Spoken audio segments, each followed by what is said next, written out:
আপনি কি প্রতিদিন বিকেলবেলা কি নাস্তা বানাবেন ভেবে পাচ্ছেন না?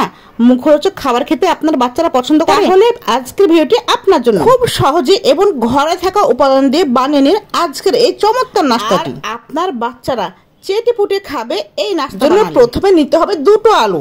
হ্যাঁ, ঠিকই শুনেছেন, আজকে মাত্র দুটো আলু দিয়ে মজাদার নাস্তা বানিয়ে দেখাবো। দুইটা আলু নিয়ে ভালোভাবে ধুয়ে সিদ্ধ করে নিয়ে আলুর চোষা ছাড়িয়ে নিতে হবে, হাতের সাহায্যে ভালোভাবে ম্যাশ করে নিতে হবে। দুটো পেঁয়াজ নিয়ে চোষা ছিলে ভালো মতো কুচি করে নিতে হবে।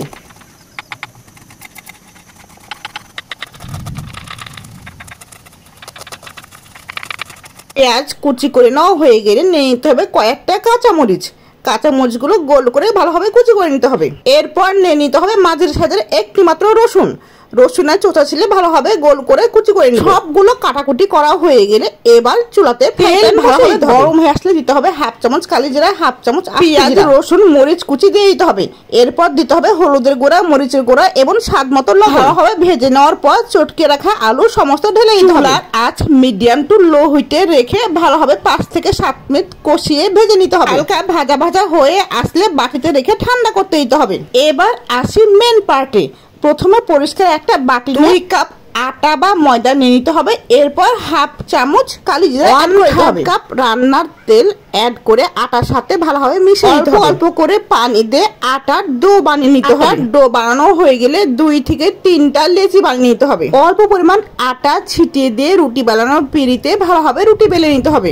রুটি বেলানো হয়ে গেছে, এবার আমি চাকুর সাহায্যে 4-5 কেটে নিয়ে স্কোয়ার করে নিব। এরপর আপনার পছন্দের সাইজ অনুযায়ী চাকুর সাহায্যে টুকরো করে কেটে নেবেন।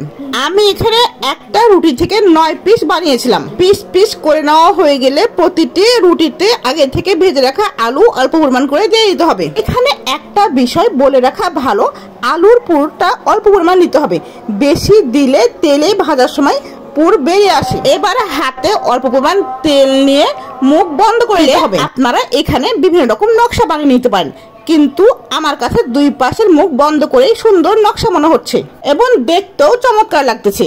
এক এক করে সবগুলো পিঠার মুখ বন্ধ করে নেওয়া হয়ে গেছে। আমরা পিঠা বানানোর একদম শেষ পর্যায়ে চলে আসছি। চিন্তা করা যায় মাত্র 3 মিনিটে এত চমৎকার নাস্তা বানানো সম্ভব। মাত্র 3 মিনিটেই এই পিঠা বানিয়ে নেওয়া সম্ভব। এবার চুলাতে কড়াই বসিয়ে বেশি পরিমাণ তেল দিয়ে ভালোভাবে গরম করে নিতে হবে। তারপর এক এক করে সবগুলো পিঠা কড়াইয়ের মধ্যে দিয়ে দিতে হবে। এর পাশাপাশি 2 পাশেই ভালোভাবে ভেজে বাদামি কালার করে নিতে হবে। কথায় আমার সবগুলো পিঠা গাঢ় বাদামি কালার হয়ে গেছে।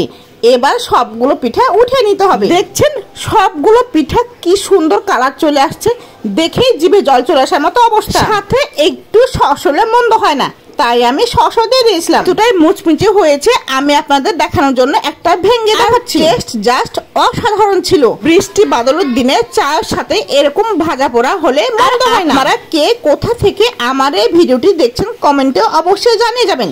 ধন্যবাদ।